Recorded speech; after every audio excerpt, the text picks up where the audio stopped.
پہلی بات تو یہ جان لیجئے کہ مہدی دو ہیں، ایک شیعوں کے مہدی، ایک سنیوں کے مہدی، ان میں بڑا فرق ہے۔ شیعہ حضرات مہدی کو مانتے ہیں، وہ ان کے 12ویں امام ہیں،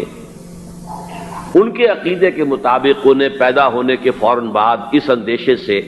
کہ انہیں قتل کر دیا جائے گا ایک غار میں چھپا دیا گیا تھا۔ تقریباً 1200 برس سے وہ اس غار کے اندر ہیں، وہ روپوش ہیں، چھپے ہوئے ہیں، اسی لیے انہیں امام غائب کہا جاتا ہے، اور اب ان کا انتظار ہو رہا ہے، اس لیے انہیں امام منتظر بھی کہا جاتا ہے۔ اس لیے شیعوں کے دارالعلوم جو ہوتے ہیں دارالعلوم المنتظر، وہ اس لیے کہ ان کا انتظار کیا جا رہا ہے۔ تو یہ ہے، اب وہ ان کا خیال ہے کہ آخری دور میں، آخری زمانے میں وہ ظاہر ہو جائیں گے، غار سے نکل آئیں گے۔ دیکھیے، میں اس عقیدے کو اس بنا پر رد نہیں کرتا کہ یہ ناممکن ہے کہ کیسے کوئی شخص جو ہے 1200 برس تک کسی غار کے اندر زندہ رہ سکتا ہے، نہیں،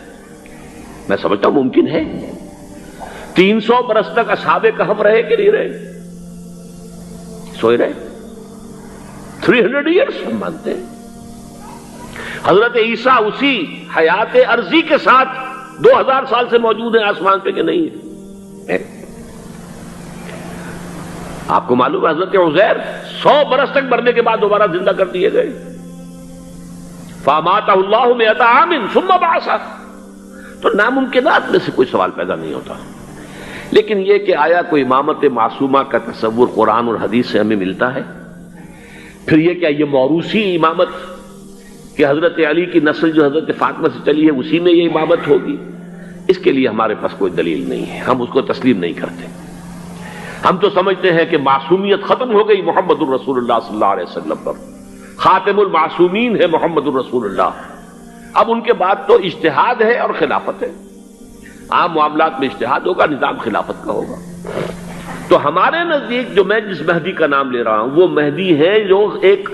مجدد ہوں گے، جیسے کہ مجددین کے نام میں نے آپ کو گنوائے ہیں،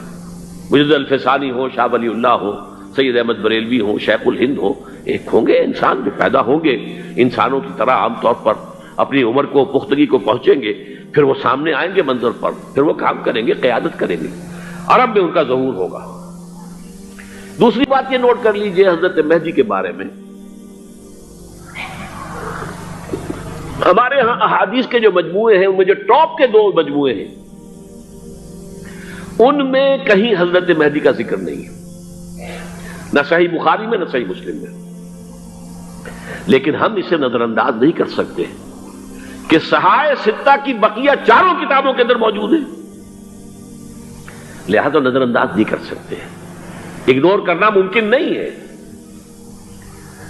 اب اس میں میں چاہتا ہوں کہ کچھ حدیثیں آپ کو میں سناؤں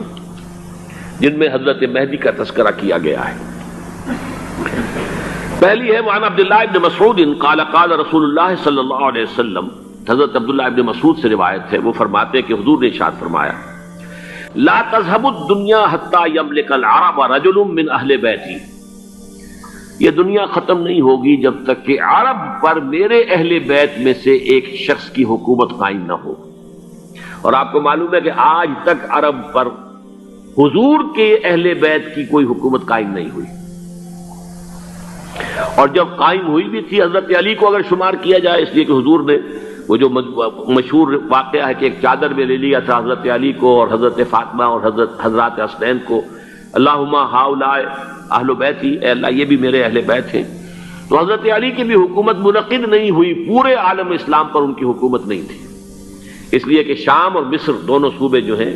انہوں نے ان کی اطاعت قبول نہیں کی تھی۔ اس حوالے سے یہ معاملہ ابھی ہونا ہے۔ لا تذهب الدنيا حتى يملك العرب رجل من اہل بیتی یواطئ اسمہ اسمی، اس کا نام وہی ہوگا جو میرا نام ہے، یعنی محمد صلی اللہ علیہ وسلم، اور ان کا نام بھی، مہدی کا نام بھی محمد ہو، مہدی تو ان کا لقب ہے۔ یہ ترمذی میں بھی ہے، ابو داؤد میں بھی ہے، سنن ابی داؤد، جامع ترمذی، بلکہ ابو داؤد میں ایک اور روایت ہے، قال، حضور نے فرمایا لو لم یبقى من الدنیا الا یوم، اگر دنیا کی زندگی میں سے کچھ بھی نہ بچے سوائے ایک دن کے، لطول اللہ تعالی ذالک الیوم، تو اللہ تعالیٰ اس دن کو لمبا کر دے گا، حتی یبعث فیہ رجلا منی، یہاں تک کہ میرے خاندان میں سے ایک شخص کو اٹھائے گا، من اہل بیتی، میرے اہل بیت میں سے، یواطئ اسمہ اسمی و اسم ابی ہے اسم ابی، جس کا نام میرے نام پر ہوگا، جس کے والد کا نام میرے والد کے نام پر ہوگا، محمد ابن عبداللہ ان کا نام ہوگا، اور وہ یملأ الارض قسطا وعدلا کما ملئت ظلما وجورا، وہ سرزمین عرب کو عدل اور انصاف سے اسی طرح بھر دیں گے جیسے کہ وہ ظلم اور زیادتی سے بھر چکی ہوگی۔